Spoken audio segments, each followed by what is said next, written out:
Assalamualaikum warahmatullahi wabarakatuh. Saya Elvelviana dari kelas 2B Ilmu Administrasi Negara. Kewenangan Peradilan Tata Usaha Negara atau PT-UN.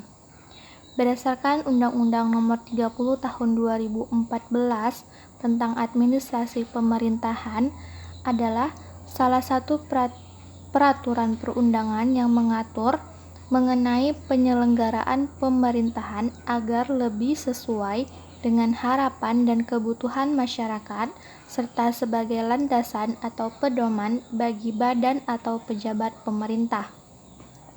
Selain itu juga sebagai hukum administrasi material dari sistem peradilan tata usaha negara.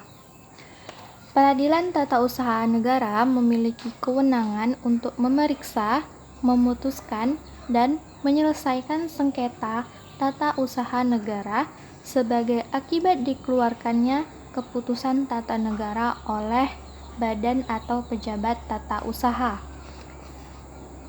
baik di tingkat pusat maupun daerah. Kewenangan ini berkembang sejalan dengan praktek penyelenggaraan pemerintahan yang juga semakin luas dan timbulnya lembaga negara yang mendukung terlaksananya pemerintahan.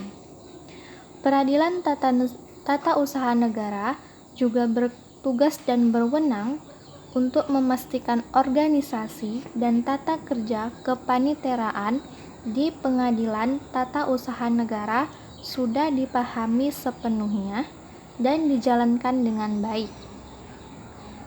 Tugas dan wewenang ini penting untuk diperhatikan karena panitera adalah salah satu pejabat di pengadilan yang bertanggung jawab untuk membantu hakim dalam melaksanakan tugas-tugas administratif. Terkait dengan tugas dan wewenang ini, Peradilan Tata Usaha Negara dapat berpedoman pada keputusan Ketua Mahkamah Agung Republik Indonesia nomor KMA-012/SK/3/1993. Objek sengketa peradilan tata usaha negara adalah hal yang berkaitan dengan penetapan tertulis yang dikeluarkan oleh badan atau pejabat tata usaha negara yang berisikan tindakan hukum tata usaha negara yang bersifat konkret, individual, final, dan menimbulkan akibat hukum bagi seseorang atau badan hukum perdata. Tata cara mengajukan gugatan tata usaha negara. Sengketa tata usaha negara diselesaikan di Peradilan Tata Usaha Negara dengan mengajukan gugatan tertulis yang berisikan tuntutan agar keputusan tata usaha negara yang disengketakan itu dinyatakan batal atau tidak sah dengan atau tanpa disertai tuntutan ganti rugi dan atau direhabilitasi. Alasan yang dapat digunakan dalam gugatan tertulis disebutkan dalam pasal 55 ayat 2 Undang-Undang Nomor 4 Tahun 2004 yaitu 1. Keputusan tata usaha negara yang digugat itu bertentangan dengan peraturan perundang-undangan yang berlaku.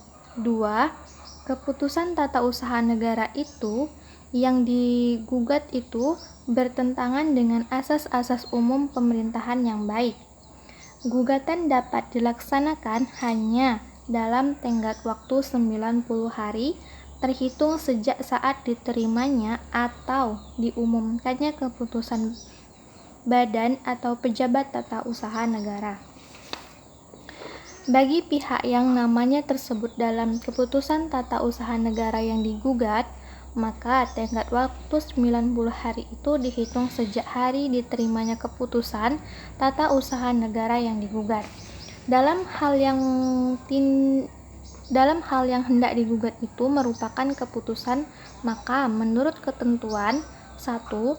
Pasal 3 ayat 2 Undang-Undang Nomor 5 Tahun 1986, tenggat waktu 90 hari itu dihitung setelah lewatnya tenggat waktu yang ditentukan dalam peraturan dasarnya, yang dihitung sejak tanggal diterimanya permohonan yang bersangkutan. 2.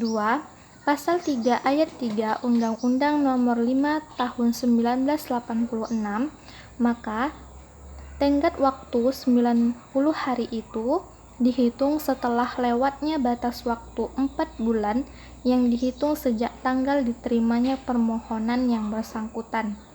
Dalam hal peraturan dasarnya menentukan bahwa suatu keputusan itu harus diumumkan, maka tenggat waktu 90 hari itu dihitung sejak hari pengumuman tersebut. Hanya itu yang dapat saya sampaikan. Apabila ada kesalahan, saya mohon maaf.